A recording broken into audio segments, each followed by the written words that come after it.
السلام علیکم ورحمۃ اللہ وبرکاتہ۔ محرم الحرام کا ماہ مبارک ہے اور محرم الحرام اسلامی سال کا پہلا مہینہ ہے۔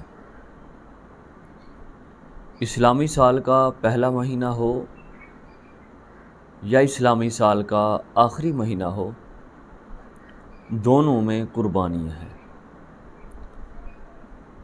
اسلامی سال کے آخری مہینے میں، جسے ذی الحج کا مہینہ بھی کہتے ہیں اور قربانی کا مہینہ بھی کہتے ہیں،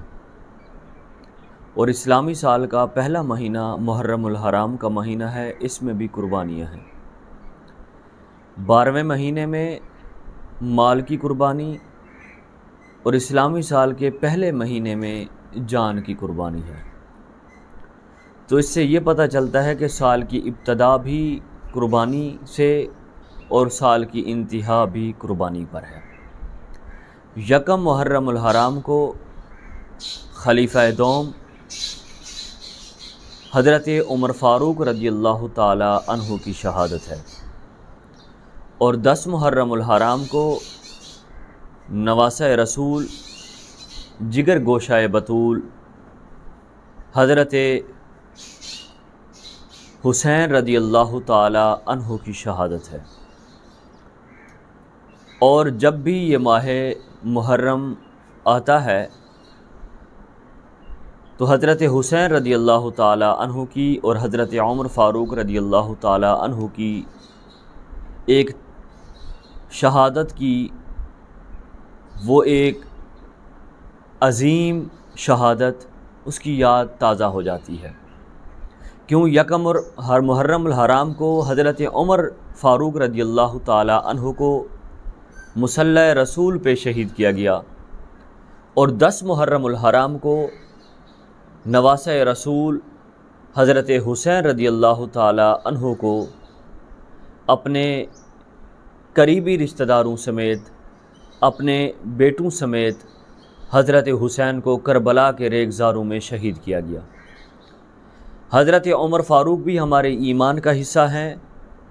اور حضرت حسین رضی اللہ تعالی عنہ بھی ہمارے ایمان کا حصہ ہیں۔ ہم حضرت عمر فاروق رضی اللہ تعالی عنہ کی شہادت پر بھی وا عمر کہتے ہیں، اور حضرت حسین رضی اللہ تعالی عنہ کی شہادت پر بھی وا حسین، حضرت حسین کو کہتے ہیں،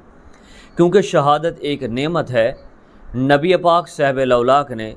تمنا فرمائی، حدیث پاک میں ہے کہ اللہ کے پیارے حبیب نے فرمایا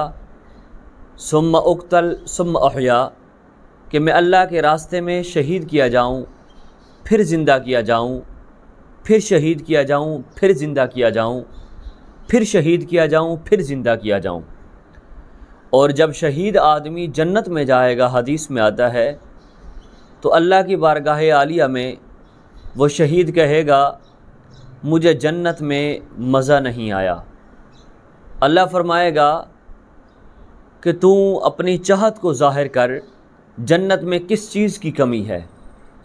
وہ اللہ کا بندہ کہے گا اے اللہ، جنت میں کسی چیز کی کمی نہیں ہے، لیکن جو مزہ آپ کے نام پر، دین کے نام پر، اسلام کے نام پر کٹنے میں مزہ آیا، وہ مزہ مجھے جنت میں بھی نہیں آ رہا، لہٰذا مجھے دنیا میں دوبارہ بھیج، پھر اے اللہ تیرے نام پر، تیرے دین اسلام پر اے اللہ میں کٹوں، میرے جسم کے ٹکڑے ہوں، وہ مزہ جو آیا ہے وہ جنت میں بھی مزہ نہیں آیا۔ اور حضرت عمر فاروق رضی اللہ تعالیٰ عنہ کی یہ تمنا ہوا کرتی تھی اور دعا مانگا کرتے تھے، اللہم ارزقنی شہادۃ فی سبیلک واجعل موتی کا فی بلد رسولک، اے اللہ مجھے شہادت کی موت عطا فرما، اور مجھے موت بھی اپنے حبیب یعنی کہ مدینہ پاک میں مجھے شہادت کی موت عطا فرما۔ صحابہ کرام رضوان اللہ تعالی علیہم اجمعین فرمایا کرتے تھے،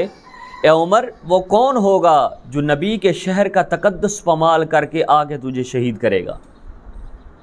حضرت عمر فاروق رضی اللہ تعالی عنہ کی زبان سے یہ نکلے ہوئے کلمات اللہ نے پورے فرمائے، اور مدینہ پاک میں حضرت عمر فاروق رضی اللہ تعالی عنہ کی شہادت ہے۔ کل قیامت کے دن کسی کی شہادت کی گواہی کہیں سے آئے گی، کسی کی شہادت کی گواہی کہیں سے آئے گی، کسی کی شہادت کی گواہی بدر سے آئے گی، کسی کی شہادت کی گواہی احد سے آئے گی، شہادت کی گواہی حنین سے آئے گی، کسی کی شہادت کی گواہی تبوک سے آئے گی، کسی کی شہادت کی گواہی خیبر سے آئے گی، کسی کی شہادت کی گواہی دنیا کے کسی نہ کسی کونے سے آئے گی، لیکن قربان جائیں حضرت عمر فاروق رضی اللہ تعالی عنہ پر کہ ان کی شہادت کی گواہی مصلی رسول دے گا،